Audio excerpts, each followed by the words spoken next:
கோபிக்கு Eswari phone பண்றாங்க. நீ அங்கேயே இருக்கிறதா இருந்தா அம்மாவை மறந்துரு. உனக்கு டெய்லி என்ன ஆகுமோ ஏதாகுமோன்னு நினைச்சுக்கிட்டே இருக்கிறது ரொம்ப கஷ்டமா இருக்கு அப்படின்னு சொல்லிட்டு போனை வச்சிடுறாங்க ஈஸ்வரி. கோபி அம்மாவை நினைச்சுக்கிட்டு ராதிகா மயு எல்லாரையும் பாக்குறாங்க. கோபி சொல்றாரு, என்னால இங்க இருக்க முடியாது. அதே நேரம் ராதிகாவும் என் குழந்தையும் இல்லாம என்னால இருக்க முடியாது. கோபி சொல்றாரு, ராதிகா நீ இல்லாத வாழ்க்கைய என்னால நினைச்சு கூட பார்க்க முடியாது. நீயும் மயுவும் எனக்கு ரொம்ப முக்கியம். நீங்க ரெண்டு பேரும் என் கூடவே வந்துருங்க. ராதிகா கேக்குறாங்க எங்கன்னு. கோபி சொல்றாரு, அந்த வீட்டுக்குன்னு. என்னங்க சொல்றீங்க? பாக்யா வீட்டுக்கா?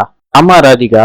என்னங்க, இன்னொரு ட்ரிப்பு அங்க வர்றத பத்தி என்னால கனவுல கூட நினைக்க முடியாது. ராதிகா, நம்ம பெர்மனண்டா தங்க போறது இல்ல. கொஞ்ச நாள் அங்க தங்கிட்டு இங்க வந்துடலாம். கொஞ்ச நாள் இல்ல, கொஞ்ச நிமிஷம் கூட அங்க இருக்க முடியாது. இந்த வீட்டுல நல்ல மெமரி கூட எனக்கு இல்ல கோபி. ராதிகா, பழசையெல்லாம் மறந்துரு. மறுபடியும் என் அம்மா உன்னை எதுவுமே பண்ணாத மாதிரி நான் பாத்துக்கிறேன். நீயும் மயுவும் முழு உரிமையோட அந்த வீட்டுல வாழ்றதுக்கு நான் வழி பண்றேன். என்ன கோபி சொல்றீங்க? உரிமையா? உங்களுக்கே அந்த வீட்டுல உரிமை இல்லாதப்ப எங்க இருந்து வரும் எனக்கு அந்த உரிமை? ராதிகா ப்ளீஸ், என் மனசுல இருக்கிறத புரிஞ்சுக்கவே ப்ளீஸ். எனக்காண்டி நீயும் மையுவும் அந்த வீட்டுக்கு வந்தாகணும் ப்ளீஸ் ராதிகா ப்ளீஸ். ராதிகா சொல்றாங்க, நீங்க இங்க வந்த முடியும் சந்தோஷம். மறுபடியும் தொந்தரவு பண்ணாம கிளம்பி போயிருங்க. ஈஸ்வரி கோபிக்காண்டி வெயிட் பண்றாங்க. செல்வி ஈஸ்வரியவே பாக்குறாங்க. அம்மா என்ன இப்படி இருக்காங்க? செலியன் கிட்ட ஈஸ்வரி சொல்றாங்க, கோபி எனக்கு சத்தியம் பண்ணி கொடுத்துருக்கான், எங்கேயும் போக மாட்டான், வீட்டுக்கு தான் வருவான் அம்மாவை தேடி. ஈஸ்வரி அடிக்கடி வெளியே போய் கோபி வந்துட்டானான்னு பாத்துட்டு வராங்க.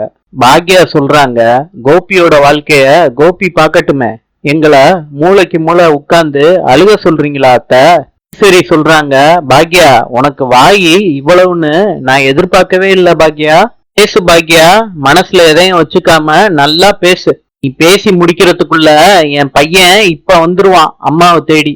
என் மேல பண்ண சத்தியத்தை என் மகன் எப்பயுமே மீற மாட்டான் பாக்யா. வருவான்னு ஈஸ்வரி சொல்லிக்கிட்டே காத்துக்கிட்டு இருக்காங்க.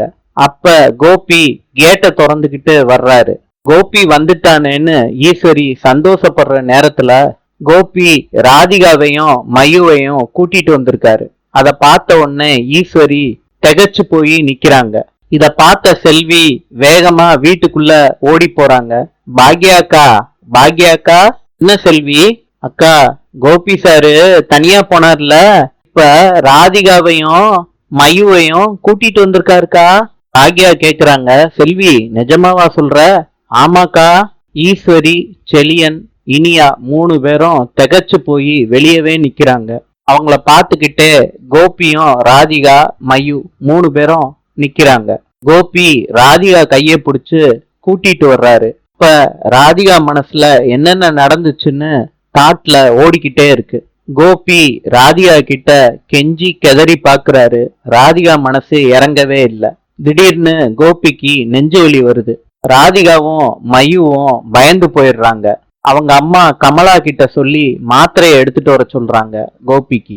ராதிகா அவங்களும் மாத்திரை எடுத்துட்டு வந்து குடுக்கறாங்க. கோபி சொல்றாங்க, ராதிகா நீ வந்தாலே போதும், எனக்கு எந்த ஒரு பெயினும் இருக்காதுன்னு சொல்லி கூட்டிட்டு வர்றாரு ராதிகாவையும் மயுவையும். அந்த பிளாஷ்பேக் ஓடிக்கிட்டு இருக்கு ராதிகா மனசுல.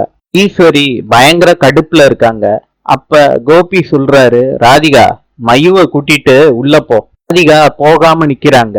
கோபி ராதிகாவையும் மயுவையும் கூட்டிட்டு வீட்டுக்குள்ள வர்றாங்க. ஈஸ்வரி கேக்குறாங்க, கோபி இவ்வளவுக்கு வீட்டுக்கு கூட்டிட்டு வந்த? எல்லாத்தையும் உங்ககிட்ட சொல்றேன். கோயில்ல உங்ககிட்ட சத்தியம் பண்ணி கொடுத்தேன்லம்மா, இந்த சத்தியத்தை நான் காப்பாத்தணும்லம்மா. அதே மாதிரி வாழ்நாள் முழுக்க உன் கூட இருப்பேன்னு ராதிகா கழுத்துல தாலிய கட்டியிருக்கேன். இந்த வாழ்க்கைக்கும் நான் மரியாதை கொடுக்கணும்லம்மா. சரி கேக்குறாங்க, அதனால அம்மா எனக்கு வேற வழியே தெரியலம்மா. எனக்கு நீங்களும் முக்கியம், ராதிகாவும் முக்கியம். எனக்கு 2 பேருமே வேணும்மா. நான் இங்க இருந்தா ராதிகாவும் மையுவும் ரொம்ப ஃபீல் பண்றாங்க. நான் அங்க இருந்தா என்ன பார்க்க முடியலையே, பேச முடியலையேன்னு அம்மா நீங்க ரொம்ப ஃபீல் பண்றீங்க. இதுவும் இல்லாம நான் அங்க போனப்பதான் மயு செல்லம் என்னைய எவ்வளவு மிஸ் பண்றான்னு எனக்கு தெரிஞ்சிச்சுமா. பார்த்து ரொம்ப அழுதுட்டாமா. நீங்க என்னம்மா பண்ண சொல்றீங்க? உங்க எல்லாரோட சந்தோஷமும் எனக்கு ரொம்ப முக்கியம்மா. அதனாலதான் இப்படி ஒரு முடிவு எடுத்தேம்மா. இனிமே ராதிகாவும் மையுவும் நான் இந்த வீட்ல தங்குற முடியும், என் கூடவே தங்குவாங்கம்மா. சரி, திகைச்சு போறாங்க இத கேட்ட உடனே. நீயா கேக்குறாங்க, டாடி நீங்க விளையாட்டுக்கு சொல்றீங்களா, சீரியஸா சொல்றீங்களா? ஐயா, இந்த மாதிரி விஷயத்துல யாராவது விளையாடுவாங்களாமா? அதுவும் டாடி உங்ககிட்ட விளையாடுவேனா? சரி கேக்குறாங்க, எதுக்கு கோபி தேவையில்லாத வேலையெல்லாம் பாக்குற? உனக்கு மறுபடியும் மறுபடியும் உடம்பு சரியில்லாம போறதுக்காண்டியா? ஈஸ்வரி சொல்லிக்கிட்டு இருக்கப்பவே கோபி அவர் நெஞ்ச பிடிக்கிறாரு. வலியினால துடிக்கிறாரு. எல்லாரும் சேர்ந்து கோபிய உட்கார வைக்கிறாங்க. தண்ணிய குடுக்கறாங்க. கோபி சொல்றாரு, அம்மா டேப்லெட் போட்டா சரியாயிரும், நீங்க பயப்படாதீங்கம்மா. ஆக்யா இதெல்லாம் பார்த்துட்டு ஓவரா ஆக்ஷன் பண்ணிக்கிட்டு இருக்காரு கோபின்னு மனசுக்குள்ள நினைக்கிறாங்க. சரி சொல்றாங்க, கோபி நம்ம டாக்டர் கிட்ட போயிடலாமாப்பா? கோபி சொல்றாரு, அம்மா வேண்டாம்மா, ரொம்ப ஸ்ட்ரெஸ்ஸா இருந்துச்சு, ஒரு 5 மினிட்ஸ் உட்கார்ந்து ரெஸ்ட் எடுத்தா சரியாயிரும். கோபி டாக்டரை வீட்டுக்கு வர சொல்லட்டுமா? ஒண்ணுமே வேண்டாமா. அப்ப கோபிக்கு நெஞ்சு வலி அதிகமாகுது. ஈஸ்வரி அதை பார்த்துட்டு அலறாங்க.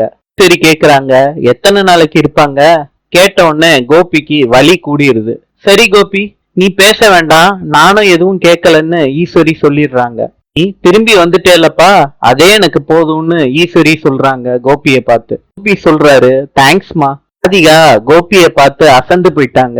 கோபி சொல்றாரு, ராதிகா மயுவை கூட்டிட்டு உள்ள போமா. ராதிகா மயுவை கூட்டிட்டு உள்ள போறாங்க. நாளை சந்திப்போம்.